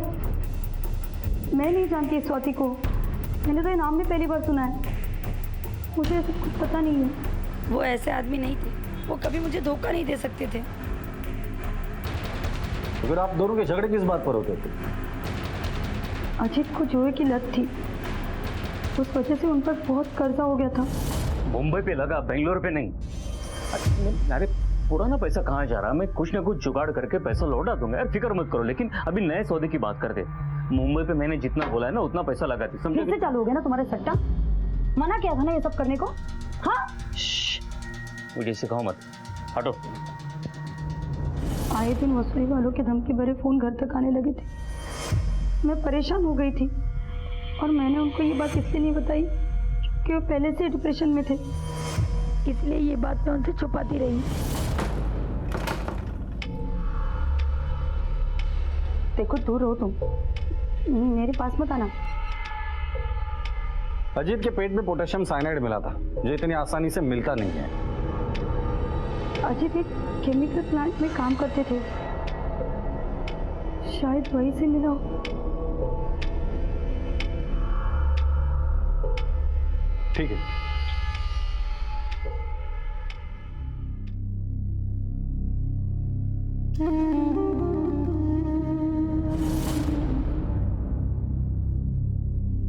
ले, मुंह खोल। आरब दाल चावल है, थोड़ा तो खा ले।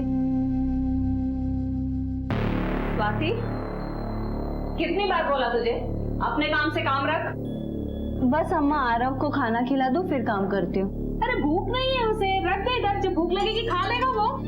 और ये क्या बिस्तर पर लेटा हुआ है? डॉक्टर ने बोला है ना थोड़ा थोड़ा बैठने के लिए। इंच भर भी इधर उधर हिलेगा नहीं तो ठीक कैसे होगा जल्दी से? अम्मा, पर तुझे पता है ना कि इसे खिलाना पड़ता है। अरे तो उसको छोड़, अपना ख्याल रख। पेट से है तू, इतना बड़ा हो गया है, अपने काम खुद से नहीं कर सकता, कैसे ठीक होगा? जिम्मेदारी कैसे उठाएगा? शांता, चलो चलती है, चलो। हाँ।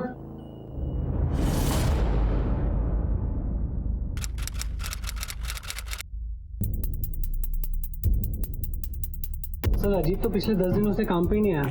हो सकता है पोटेशियम साइनाइड उसने इसके पहले चुराया। और सर, इतनी कम मात्रा में पता लगा पाना बहुत मुश्किल है कि किसने चुराया। उसका कोई दोस्त है यहाँ जो उसके बारे में जानता हो? तुम्हारे फैक्ट्री के मैनेजर से हमें पता चला कि तुम अजीत के बहुत अच्छे दोस्त हो। हाँ सर। अजीत के बारे में क्या जानते हो? सर, अजीत और मैं अच्छे दोस्त थे, मैच में सट्टा लगाने की वजह से वो पूरा बर्बाद हो गया था। अजीत के बारे में काफी कुछ जानते हो, तो उसके अफेयर के बारे में भी जानते होगे। तू कभी मिला है स्वाति से? एक मिनट नीचे रखो।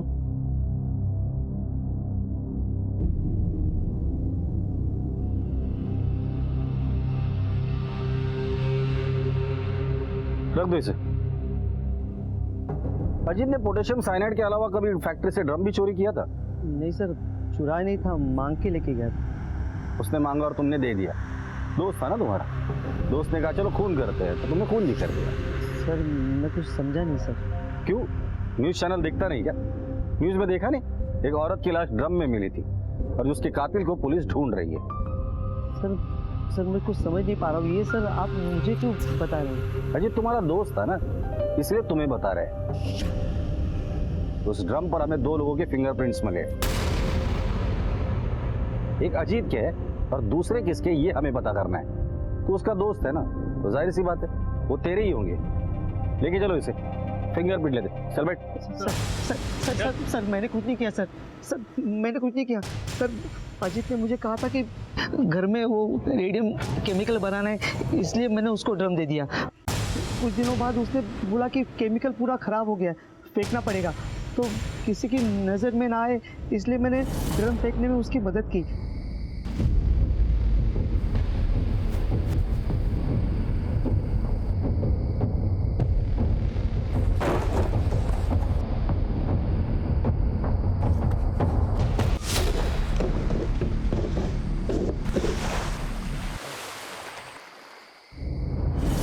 अजीत ने झूठ बोलकर ये काम मुझे करवाया।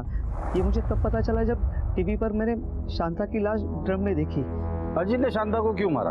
पैसों के लिए? पता नहीं सर, लेकिन सबसे बड़ी बात ये है कि अजीत शांता को तब से जानता है जब वो धंधा करती थी। 2-3 बार वो उसका ग्राहक बन के भी गया था सर। शांता को अजीत और स्वाति के चक्कर के बारे में पता चल गया था, तो शांता ने अजीत को बहुत सुनाया था सर। ये अजीत ने खुद मुझे बताया सर।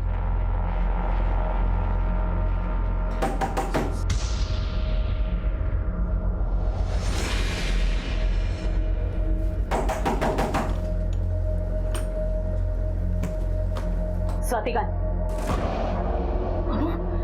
तू अम्मा यहाँ मुंह कला कर रही है? अम्मा बंद करके।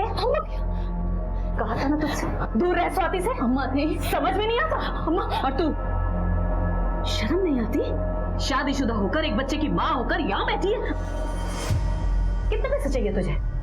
वो पैसे ले और दफा हो यहाँ से। अम्मा मेरी बेटी का पीछा छोड़ दे, समझा ना तू? वरना तू जानता नहीं है कितना बुरा होगा तेरे साथ। सब पता है मुझे। अजीत शांता की धमकी से बहुत डर गया था। अपने और स्वाति के बारे में बताने के लिए शांता को घर पे बुलाया और वही मार दिया सर। अम्मा आओ ना, बैठो ना। नहीं, क्या बात है, क्यों बुलाया है?